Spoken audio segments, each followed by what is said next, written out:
آقا علیہ السلام کا جو رویہ غیر مسلموں کے لیے تھا، یہود کے لیے، مسیحیوں کے لیے، وہ رویہ سراپا رحمت پر، شفقت پر، اکرام پر اور موڈریشن پر، بیلنس پر، مرسی پر اور بڑی تکریم پر مبنی تھا، تکریم انسانیت کے اصول پر۔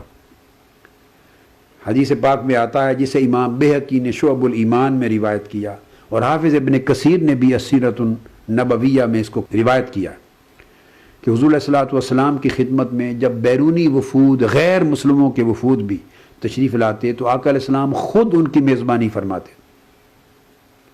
لہٰذا حبشہ وہ ملک ہے جہاں کا حکمران نجاشی تھا اور جس کے پاس صحابہ کرام مکہ سے ہجرت اولا، پہلی ہجرت کر کے گئے تھے، ہجرت مدینہ سے پہلے، اور اس نے بڑے اکرام سے اور اعزاز کے ساتھ ان کو رکھا تھا، پیش آیا تھا۔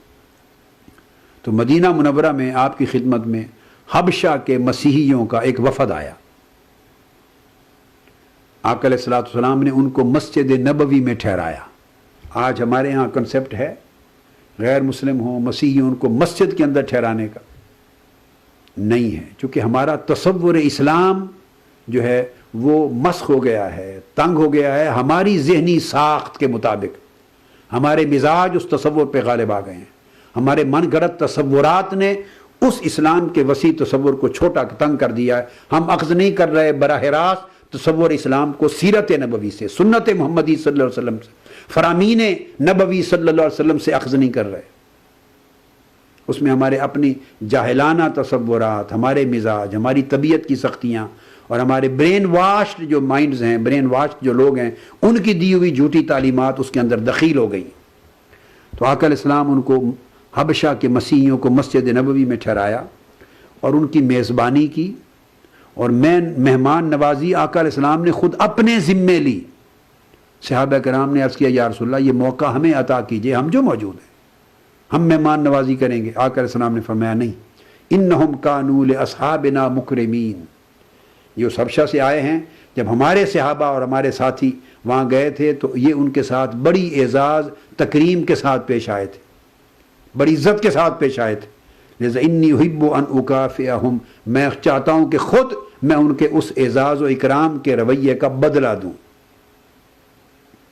ان کا بادشاہ نجاشی نے یہ عمل کیا تھا، اس لیے میں اس کا خود بدلہ دینا چاہتا ہوں۔ یہ آقا علیہ السلام کا عمل اور اسلام کی تعلیم، اسلام کا سٹینس اور اسلام کا ویو پوائنٹ۔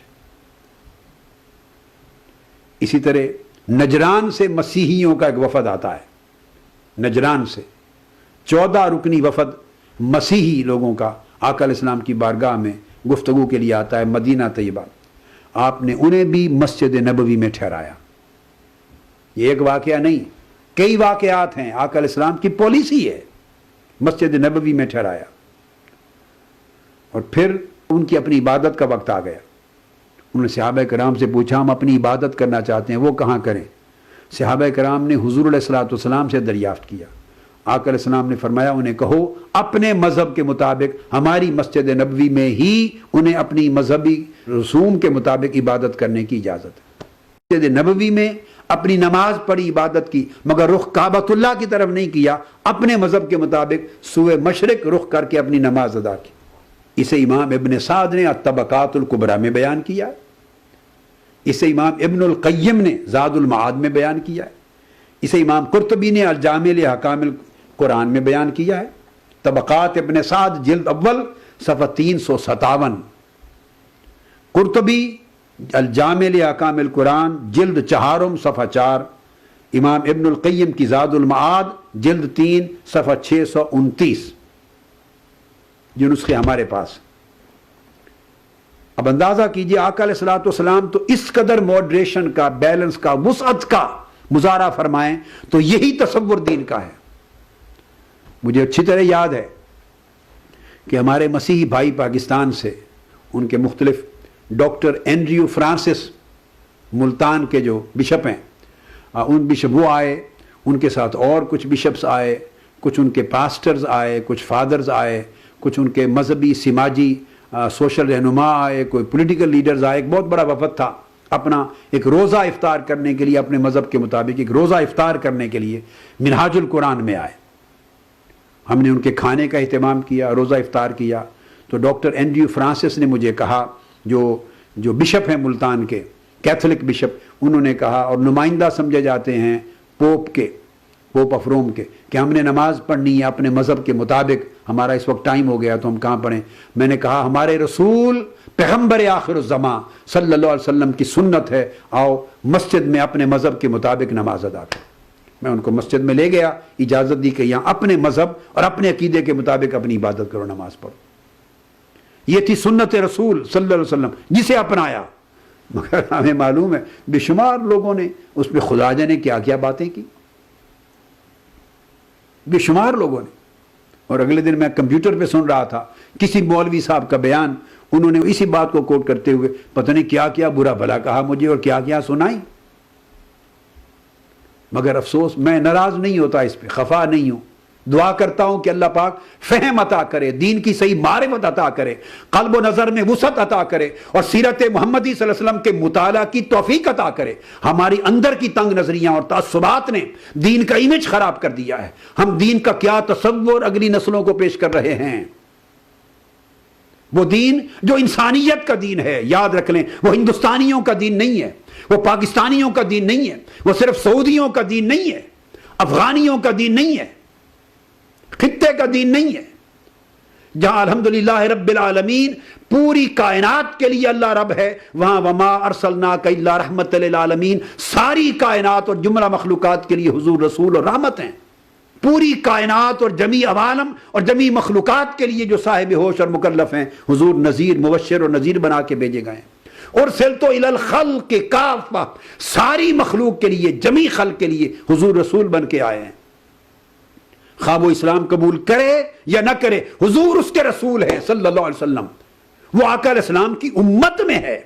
جس نے کلمہ اسلام پڑھ لیا وہ امت اجابت ہو گیا، جس نے اسلام کا کلمہ نہیں پڑھا سٹل دوسرے مذہب پر ہے، وہ امت دعوت ہے، مگر وہ بھی امت محمدی میں شامل ہے، اسے امت دعوت کا فرد کہا جائے گا، کیونکہ حضور کی دعوت اس کے لیے تھی، ہے، قیامت تک برقرار رہے گی، کیونکہ اسلام دعوت اور تبلیغ کا دین ہے۔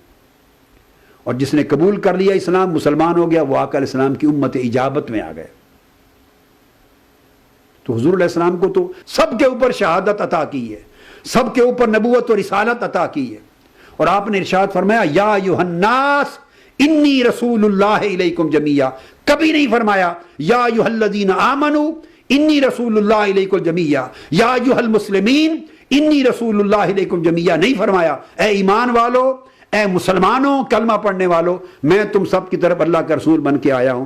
نہیں، قرآن مجید میں الحم سے والناس تک دعوت محمدی کا دائرہ کبھی اس طرح تنگ نہیں کیا گیا۔ فرمایا یا ایھا الناس، اے نسل بنی آدم، مسلمان ہیں، کافر ہیں، مومن ہیں، فاسق ہیں، نیک ہیں، بد ہیں، جس بھی مذہب کے پیروکار ہیں، یا ایھا الناس، اے کائنات انسانی، انی رسول اللہ الیکم جمیعا، میں تم سب کی طرف اللہ کا رسول بن کے آیا۔ تو جب اللہ کے رسول کے مرکز ہیں، مساجد ہیں، اس لیے آقا علیہ السلام نے ان مسیحیوں کے لیے اپنی مسجد کھول دی، وہاں ٹھہرایا، ہر بار ہر وفد کو ٹھہراتے، نماز کا وقت آیا انہیں ان کے مذہب کے مطابق اجازت دی کہ اس مسجد میں پڑھو، چونکہ جبر نہیں کر سکتے، آپ انہیں نہیں کہہ سکتے کہ مغرب کی طرف قبلہ رخ ہو کر نماز پڑھو، یہ ان کا مذہب نہیں ہے۔ اگر یہ تصور اسلام کا پیش کریں، آج کی نوجوان نسل وہ مغرب زدگی کا شکار کیوں ہو، اسلام کے بارے میں کنفیوژن، مس انڈرسٹینڈنگز کا شکار کیوں ہو؟ یہ آقا علیہ السلام جتنی وسعت نظر، وسعت قلب، وسعت ظرف آقا علیہ السلام کے مشرب میں، مذہب میں، مسلک میں، دین میں، تعلیم میں، نبوت میں، رسالت میں اور دعوت میں ہے، دنیا کا کوئی مذہب، کوئی فلسفہ، کوئی لیڈر اپنی تعلیمات میں اس قدر وسعت نظر اور وسعت قلب کا مظاہرہ نہیں کر سکتا۔